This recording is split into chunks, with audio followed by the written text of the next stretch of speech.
यदि नाक की एलर्जी की वजह से, राइनाइटिस की वजह से या एलर्जिक साइनसाइटिस की वजह से आपकी नाक की गंध की जो क्षमता है, गंध को पहुंचाने की जो क्षमता है वो कमजोर पड़ रही है या आपको गंध आ ही नहीं रही है, ऐसी कंडीशन में आपको क्या क्या लक्षण देखने में मिलेंगे, इस समस्या का मूल कारण क्या होता है और इस समस्या से निजात पाने के लिए आपको घर में ही 3 विशेष काम करना चालू कर देना है। आपकी जो गंध चली गई है, जैसे कोरोना में बीच में हो रहा था ना कि गंध चली गई, आपको बदबू खुशबू कुछ समझ में ही नहीं आ रहा है, अगर आपके साथ भी ऐसा हो रहा है तो ये 3 विशेष घरेलू इलाज जो आप घर में रहते हुए ही कर सकते हैं, इनसे आपकी गंध धीरे धीरे करके दोबारा लौटना चालू तो होगी ही, नाक बंद जो लग रही थी आपको वो खुलना चालू हो जाएगी और बंद नाक की वजह से आपका सिर भारी, बाल में एकदम से डेंसिटी, बालों का जो डेंसिटी थी वो कमजोर होना चालू हो गई, बाल झड़ना जो एकदम से चालू हो गए, क्योंकि गंध आना बंद हुई है, इसका मतलब श्वसन की प्रक्रिया भी बिगड़ी है और श्वसन की प्रक्रिया बिगड़ने की वजह से शरीर में ऑक्सीजन की कमी होना चालू हुई है, जिसकी वजह से धीरे धीरे करके आलस्य बढ़ना चालू होगा। शरीर में आलस्य बढ़ा तो कहा जाता है कि अनालस्यम शरीरस्य, एक बहुत अच्छा लक्षण होता है स्वस्थ शरीर का। क्या है? शरीर में आलस्य का भाव नहीं होना चाहिए और अगर ऑक्सीजन की कमी की वजह से शरीर में आलस्य का भाव बढ़ रहा है, इसका मतलब शरीर का स्वास्थ्य जो है वो धीरे धीरे बिगड़ाव की तरफ है। कब ज्यादा बिगड़ जाएगा पता नहीं, तो समय रहते इस समस्या का निदान कर दिया जाए, इस समस्या का इलाज कर दिया जाए, ये बहुत आवश्यक है। सबसे पहले गंध न आना, गंध न आना ये हो गई समस्या। इस समस्या का कारण क्या क्या है? सबसे पहला कारण जो है वो होता है एलर्जिक राइनाइटिस। एलर्जिक राइनाइटिस मतलब आपकी नाक पर किसी भी चीज की एलर्जी हो जाना। अब ये एलर्जी किसकी हो सकती है? धूल की, मिट्टी की, धुआं की या डस्ट की, या फिर जो फाइन डस्ट होती है, पुराने कपड़ों की, पुरानी किताबों की धूल जो है उसकी, अगर उसको झाड़ दो तो नाक एकदम से बंद हो जा रही है, एकदम आपको छींकें आ रही हैं या खांसी आ जा रही है, ये जो पूरी कंडीशन है ये एलर्जिक राइनाइटिस कही जाती है। इस एलर्जिक राइनाइटिस की वजह से ये समस्या आपको आ सकती है। दूसरा होता है जो सामान्य तौर पर कॉमन कोल्ड। कॉमन कोल्ड जो है ये रियो वायरस की वजह से होता है। ये टेम्परेरी होता है कि कॉमन कोल्ड 3, 4, 5 दिन के लिए आपको जुकाम हुआ तब तक आपको सांस भी गड़बड़ हो रही थी और गंध भी नहीं आ रही थी, लेकिन जैसे ही वायरस का लोड खत्म होगा, कॉमन कोल्ड की जो जुकाम की प्रॉब्लम है खत्म होती है, गंध दोबारा से लौट आती है, दिक्कत नहीं होती। तीसरा जो होता है वो होता है आपकी नाक की अंदर की म्यूकोसल मेम्ब्रेन जो है जब हाइपर सेंसिटिव हो जाए तो एलर्जिक राइनाइटिस का ही केस होता है वो। लेकिन एलर्जिक राइनाइटिस जब कोई भी कॉज था, एलर्जी जब एलर्जन था उस समय तो इन्फ्लेमेशन हुआ नाक के अंदर की मेम्ब्रेन में, लेकिन अब एलर्जन नहीं है, फिर भी जो इन्फ्लेमेशन था उसने अपना साइन बना करके रखा हुआ है। अब आपको गंध आना बंद ही हो गई है। 3 महीने हो गए, 6 महीने हो गए, आपका ना तो आपको खुशबू लग रही ना बदबू लग रही। आप कहीं भी चले जाओ आपको नाक बंद करने की आवश्यकता ही नहीं लगती, क्योंकि आपको महसूस ही नहीं हो रहा कुछ। क्यों नहीं हो रहा? क्योंकि नाक के अंदर की मेम्ब्रेन की सेंसिटिविटी जो है ना वो गड़बड़ हो गई है। अब वो आपको बता ही नहीं पा रहा। जैसे होता है ना कि जो गाड़ी का मीटर होता है, स्पीडोमीटर होता है, अगर वो बता नहीं रहा तो आपको पता ही नहीं चलता कि गाड़ी 60 पे चल रही है कि 80 किलोमीटर पर आवर की स्पीड पे चल रही है।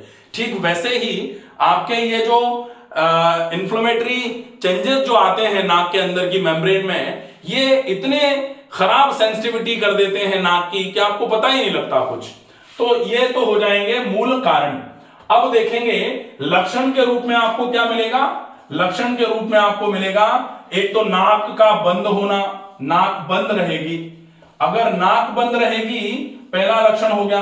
दूसरा आपका गंध न आना, गंध नहीं आएगी आपको। तीसरा, नाक भारी भारी लगेगी, भारीपन आ जाएगा नाक में।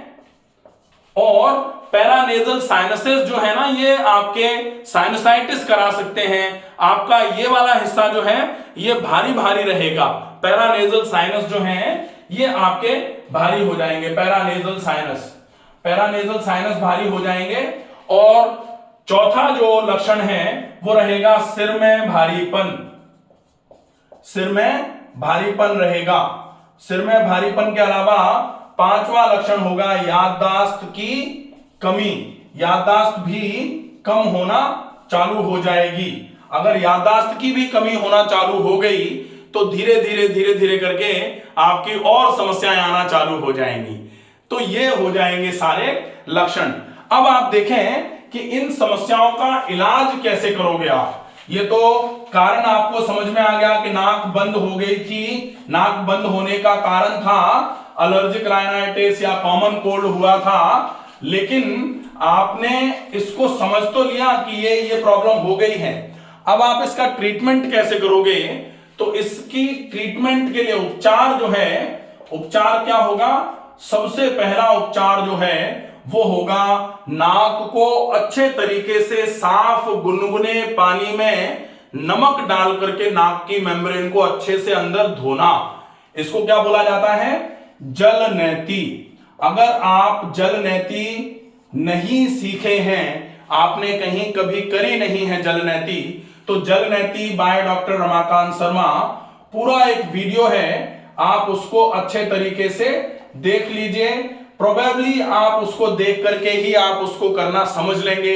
अगर आपको ऐसा लग रहा है कि आप नहीं समझ पा रहे हैं तो वो गुनगुना पानी नमक डला हुआ उसको आप ग्लास में भर के नाक की मेम्ब्रेन्स पे अच्छे तरीके से लगा करके ऊपर से नाक को अच्छे तरीके से ऐसे मालिश करके फिर नाक को छिड़क लीजिए। कुछ इफेक्ट आपको जलनैती जैसा ही मिल जाएगा उससे। तो पहला इलाज होगा जलनैती। अगर गंध नहीं आ रही है, आप 1 महीने करके देखो, 1 महीने में बहुत अच्छा आराम मिलना चालू होगा। तो पहला इलाज जलनैती। अब जलनैती करने के बाद आप अच्छे तरीके से गरारे कर लीजिए। गरारे मतलब पानी को, गुनगुना पानी आप गले में भर करके करके अच्छे तरीके से, ये थ्रोट हाइजीन भी मेंटेन हो जाएगा, क्योंकि नाक से होते हुए एयर जब यहां तक जाती है तो थ्रोट में भी इन्फ्लेमेशन कराने का काम करती है। तो गरारे हो जाएंगे। तीसरा बहुत अच्छा इलाज है सफेदे की भाप। सफेदे की भाप क्यों? क्योंकि सफेदे की भाप अगर आप लोगे तो भाप लेने के बाद आपने नाक को पानी से धो लिया था, मेम्ब्रेन धुल गई थी। अब गरम गरम स्टीम उस म्यूकोसल मेम्ब्रेन पर जिसमें सूजन आई हुई है वहां गरम सेक होगा।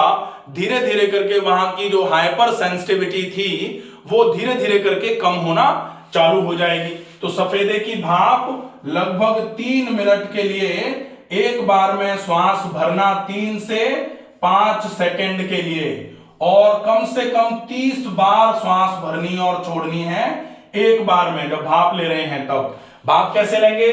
ये एक पतीला लिया, इसमें पानी भरा हुआ है।